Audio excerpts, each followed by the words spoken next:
제69편 다윗의 시. 인도자를 따라 소사님의 맞춘 노래.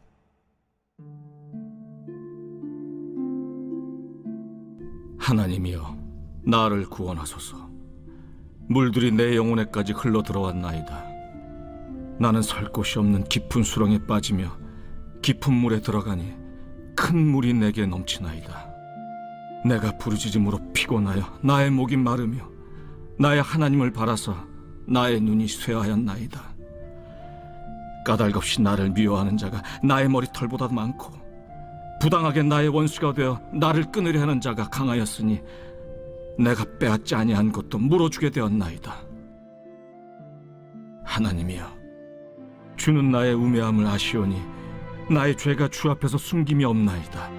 주 만군의 여호와여, 주를 바라는 자들이 나를 인하여 수치를 당하게 하지 마옵소서. 이스라엘의 하나님이여, 주를 찾는 자가 나로 말미암아 욕을 당하게 하지 마옵소서. 내가 주를 위하여 비방을 받았사오니 수치가 나의 얼굴에 덮였나이다. 내가 나의 형제에게는 객이 되고 나의 어머니의 자녀에게는 낯선 사람이 되었나이다. 주의 집을 위하는 열성이 나를 삼키고 주를 비방하는 비방이 내게 미쳤나이다. 내가 곡하고 금식하였더니 그것이 도리어 나의 욕이 되었으며 내가 굵은 배로 내 옷을 삼았더니 내가 그들의 말거리가 되었나이다. 성문에 앉은 자가 나를 비난하며 독주의 취한 무리가 나를 두고 노래하나이다. 여러분 반갑습니다. 오늘도 큐티로 여는 기막힌 하루입니다. 본문 말씀 시편 69편 1절부터 12절 말씀입니다. 오늘 우리가 큐티하는 시편 69편은 성경 전체에서도 굉장히 중요한 의미를 갖습니다.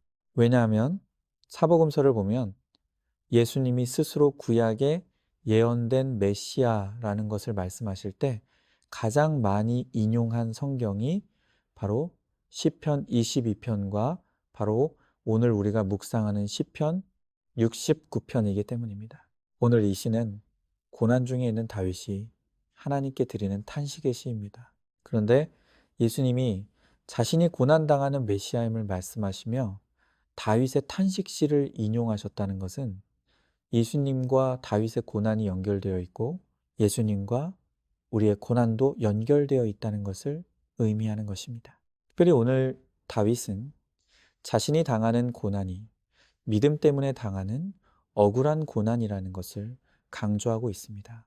여러분, 이제 우리는 고난을 당할 때 해결보다 해석이 중요하다는 것을 알게 되었습니다.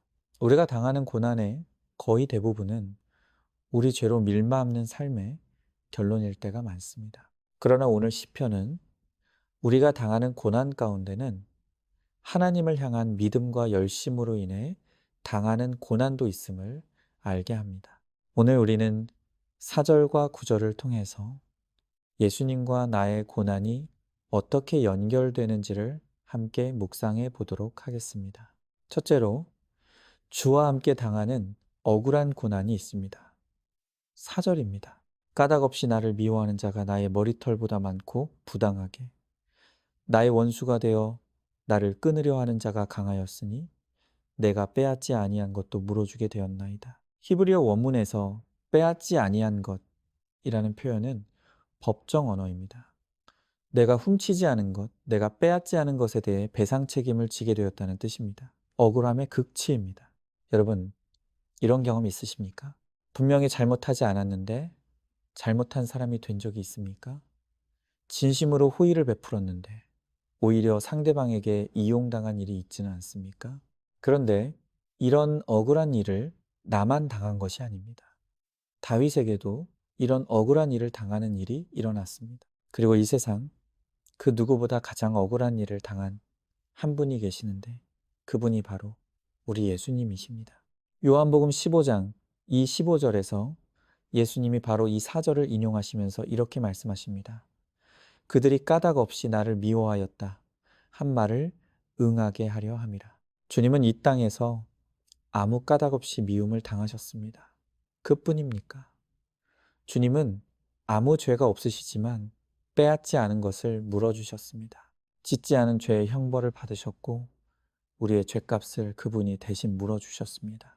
고린도후서 5장 21절은 이렇게 선언합니다. 하나님이 죄를 알지도 못하신 이를 우리를 대신하여 죄로 삼으신 것은 우리로 하여금 그 안에서 하나님의 의가 되게 하려 하심이라. 인간적으로 보면 예수님의 고난은 너무나 억울한 고난입니다. 그러나 그 억울한 고난을 감당하심으로 구원을 완성하셨습니다. 우리도 마찬가지입니다. 내 잘못이 아닌데 남편의 부도와 아내의 외도로 내가 고통을 당합니다.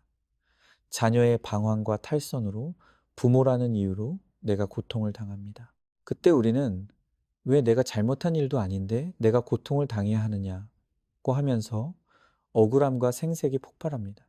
나를 힘들게 하는 그들이 너무나 밉고 싫습니다. 그래서 이혼으로 배우자를 끊어내고 싶고 할 수 있다면 호적을 파서라도 자녀도 내다 버리고 싶을 때가 있습니다. 그때 그것을 인간적으로 해석하면 나는 피해자일 뿐입니다.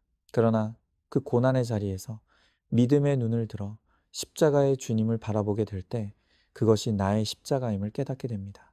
아무 죄 없으신 주님이 나의 죄 때문에 억울한 십자가를 지심으로 내가 구원을 얻은 것처럼 나도 내 억울한 고난을 나의 십자가로 지고 갈 때 바로 거기서 구원의 꽃이 피고 열매를 맺게 되는 것입니다. 적용 질문입니다. 내 잘못이 아닌 일로 내가 억울한 고난을 당했습니까? 예수님이야말로 가장 억울한 고난 당하신 분이시라는 것을 깨닫습니까? 내가 나의 십자가로 여기고 품고 인내하고 사랑해야 할 고통의 존재가 누구입니까? 둘째로 주를 위해 열심을 내다가 당하는 고난이 있습니다. 9절입니다. 주의 집을 위하는 열성이 나를 삼키고 주를 비방하는 비방이 내게 미쳤나이다. 여기서 열심으로 번역된 히브리어 키나는 그냥 단순한 열심이 아니라 몸이 타들어가는 열정, 자신을 소모시킬 만큼 뜨거운 헌신입니다. 지금 다윗이 고백하는 것이 무엇입니까? 내가 주의 집을 위하여 나의 온몸과 마음을 바쳐 충성하고 헌신했는데 돌아온 것은 사람들의 비방과 오해와 멸시였다는 것입니다. 이것이 믿음의 역설입니다. 하나님께 가까울수록 하나님을 향한 열심이 클수록 죄악된 세상은 나를 더 비방하고 더 미워합니다. 바로 우리 예수님이 그러하셨다는 것입니다. 요한복음 2장을 보면 예수님이 성전에 들어가셨을 때 거기서 장사하는 사람들을 보시고 격분하셔서 그들의 상을 둘러 엎으시고 내쫓으셨습니다. 그런데 그 일로 예수님은 종교 지도자들의 맹렬한 미움을 받게 됩니다. 이렇게 예수님이 열심을 내면 낼수록 미움을 당하는 모습을 보면서 요한복음 2장 17절에서 오늘 본문의 구절을 인용하고 있습니다. 제자들이 성경 말씀에 주의 전을 사모하는 열심이 나를 삼키리라 한 것을 기억하더라. 혹시 여러분들도 하나님을 향한 열심 때문에 어려움을 겪고 있지 않습니까? 교회를 열심히 섬겼는데 사람들로부터 오해와 비난을 당했습니까? 회사에서 믿음의 원칙을 지키려다가 도리어 욕을 먹고 따돌림을 당하지 않았습니까? 제가 CTS 기독교 방송에서 내가 매일 기쁘게 간증 프로그램을 진행하는 배우 신현준 씨의 간증을 듣게 되었습니다. 그분의 말씀이 연예인으로 살다 보니 원치 않게 술자리에서 술을 마시게 되는 날이 많다고 합니다. 그래서 마음의 찔림과 갈등이 많았는데 어느 날 이제 다시는 술을 입에 대지 않기로 하나님 앞에 결심을 했다고 합니다. 그런데 어느 날도 술자리에 가야 하는 상황이 생겨서 어쩔 수 없이 가게 되었는데 술을 권하는 선배에게 선배님, 제가 교회 집사라서 저는 술을 마실 수가 없습니다. 정말 죄송합니다. 하고 거절했다고 합니다. 그랬더니 그 선배가 하는 말이 나는 교회 장로야. 괜찮으니까 유난 떨지 말고 마셔 하면서 술을 따라주더라는 것입니다. 그런데 끝내 술을 거절하다가 관계가 굉장히 소원해지게 되었다고 합니다. 제가 신현준 씨의 간증을 들으면서 참 안타까웠던 것은 우리가 믿음으로 살고자 할 때 우리를 핍박하는 사람들이 불신자가 아니라 같은 신자들일 때가 있다는 것입니다. 그런데 사실 이것을 우리가 이상한 일로만 여길 것은 아닙니다. 왜냐하면 우리가 믿음으로 살려고 하는데 오히려 같은 신자가 그것을 핍박한다는 것은 그들의 신앙이 가짜라는 것이 드러나는 것이기 때문입니다. 교회 다닌다고 다 신자가 아닙니다. 우리 주님도 밭에 알곡과 쭉정이가 섞여 있다고 하시지 않습니까? 그러다 보니까 가짜 신자가 진짜 신자를 핍박하는 일이 심심치 않게 벌어지는 것입니다. 혹시 여러분에게 그런 일이 일어났습니까? 그렇다면 감사하시기 바랍니다. 왜냐하면 내가 믿음 때문에 받는 그 핍박이 내 신앙이 진짜라는 것을 증명하는 것이기 때문입니다. 베드로전서 4장 16절 말씀에 그리스도인으로 고난을 받으면 부끄러워하지 말고 도리어 그 이름으로 하나님께 영광을 돌리라고 말씀하십니다. 그러나 우리가 열심에 대해서 점검해야 할 것도 있습니다. 그것은 내 열심이 하나님이 아닌 나의 영광과 칭찬을 위한 열심은 아닌지, 또 질서와 경계를 넘어선 것은 아닌지를 먼저 점검하는 것입니다. 왜냐하면 그것은 믿음이 아니라 성품이고, 성품의 열심은 결국 역효과만 낳기 때문입니다. 그러나 내가 정말 사람의 인정을 바라지 않고 오직 주님을 위한 열심을 내다 고난이 왔다면 고난 때문에 내 열심이 꺼지지 않도록 조심해야 합니다. 그것이 사탄이 가장 바라는 것이기 때문입니다. 나를 반대하고 조롱하는 자들을 향한 사랑과 긍휼을 잃지 않되 오직 주님의 인정과 칭찬을 바라며 충성할 때 반드시 주님께 열매를 허락해 주실 것입니다. 적용 질문입니다. 주를 위해 충성하고 헌신했는데 오해와 비방을 들은 일이 있습니까? 내 열심은 누구를 위한 열심입니까? 경계와 질서를 넘어선 성품의 열심은 아닙니까? 주를 위한 믿음의 열심을 내다 고난을 당했다면 오히려 기뻐하시기 바랍니다. 오늘도 4월 10일 보석 상자입니다. 죄는 사람이 하나님이 되고자 하는 것입니다.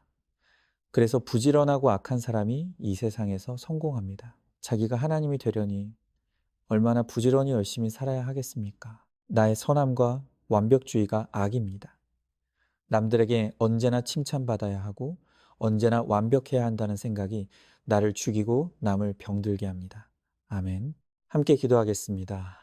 주님, 오늘 말씀을 통해 우리가 주님 때문에 당해야 하는 억울한 고난이 있다고 하십니다. 그러나 우리 예수님이야말로 내 죄 때문에 억울한 형벌과 수치와 저주를 받으시고 십자가에 죽으셨지만 그것을 결코 억울해하지 않으심으로 내가 구원을 받았습니다.